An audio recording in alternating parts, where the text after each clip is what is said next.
So, ito po yung gagawin natin sa ating tinapay. So, lagyan lang po natin siya ng ating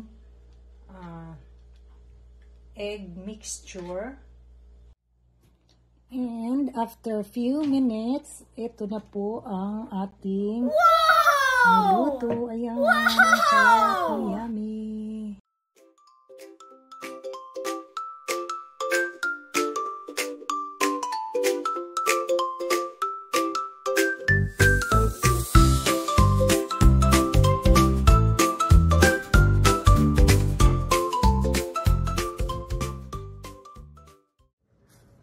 Okay guys, today magandang umaga at today kukuha tayo ng ating parsley kasi may lulutuin tayo na pang breakfast at abang-abangan nyo guys kung ano ito.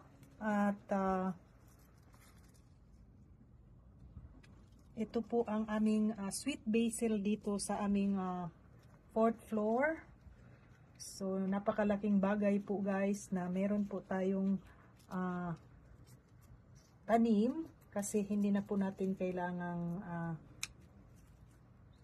bumili kung sakaling tayo po ay mangangailangan.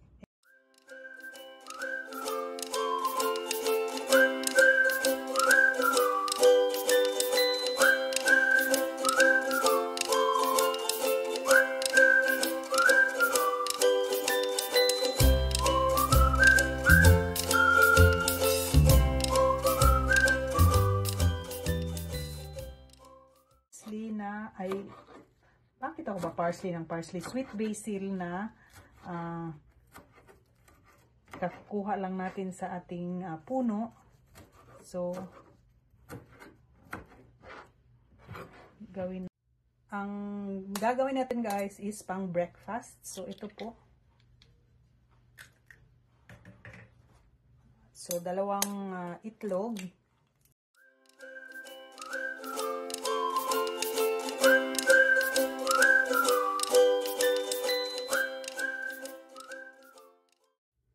Okay, so meron tayong garlic. Maglagay lang po tayo ng nito. So, dalawang cloves po ng garlic.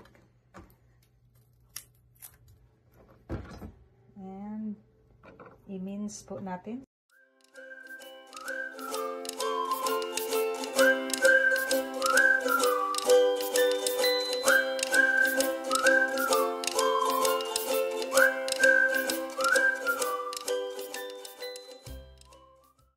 So, maglagay tayo ng 2 tablespoon ng mayonnaise.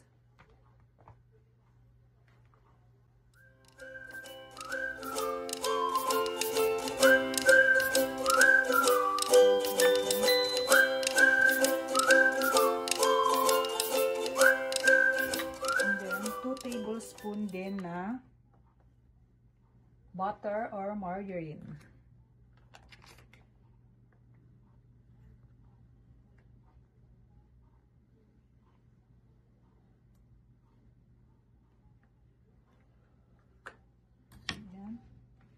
So,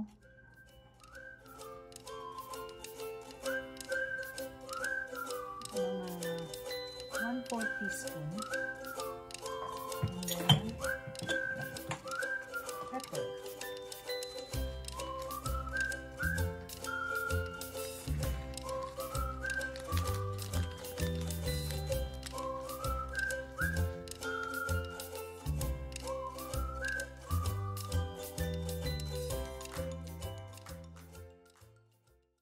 Okay, at maglagay din tayo ng sweet basil.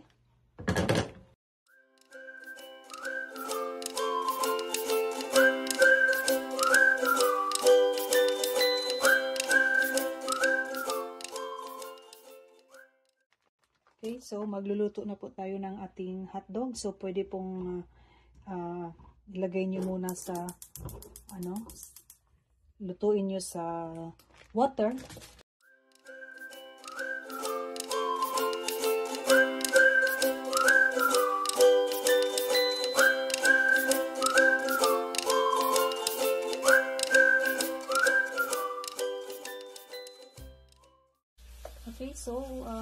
nag-subside na po yung ating water. So, ang ginagawa ko po, nilalagyan ko ng konting oil. So, ito po ay olive oil, pero kung mayroon kayong olive oil, pero kung wala naman, okay lang din po.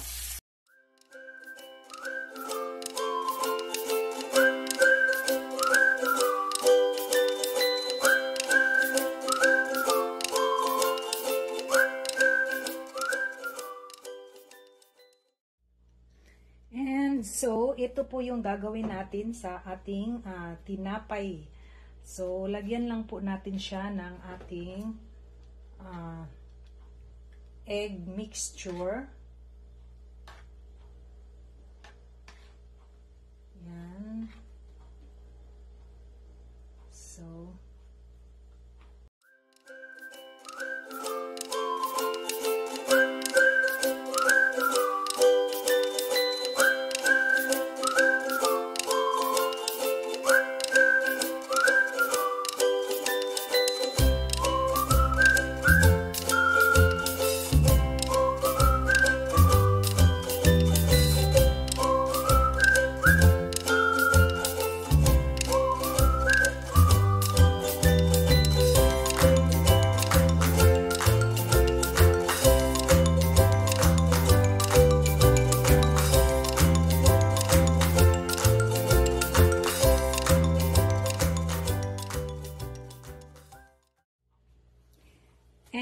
ito na yung nagawa natin na ating tinapay.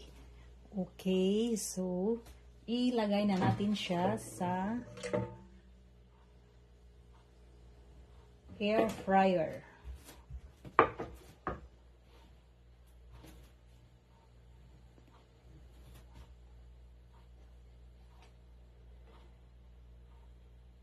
Okay, mukhang dalawa lang yata magkasya, guys. Siksi kaya natin, hindi magkasya. Dalawa lang. Okay. So, ito na po.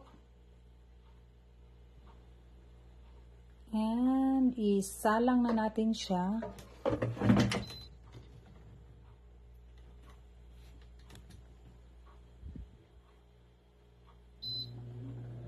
Okay. So, antayin lang po nating mag-toast. Kailangan talaga na mag-toast na toasted siya. And after a few minutes, ito na po ang ating niluto. Ayan, ang sarap, ang yummy. Wow! Wow! So, tanggalin lang po natin siya sa ating air fryer at ipalit natin yung dalawa.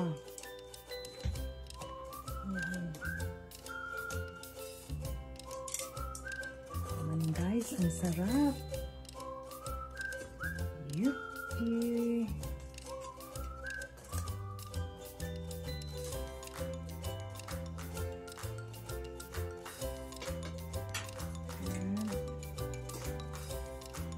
Lagay natin yung dalawa pa.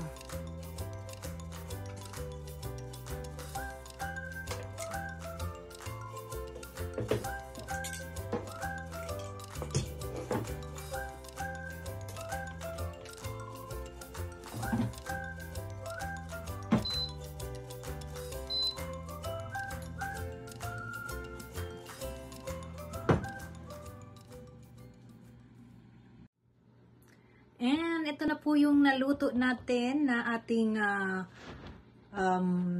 pang breakfast. So, ayan, napakasarap na pang breakfast niya guys. Napakadaling gawin.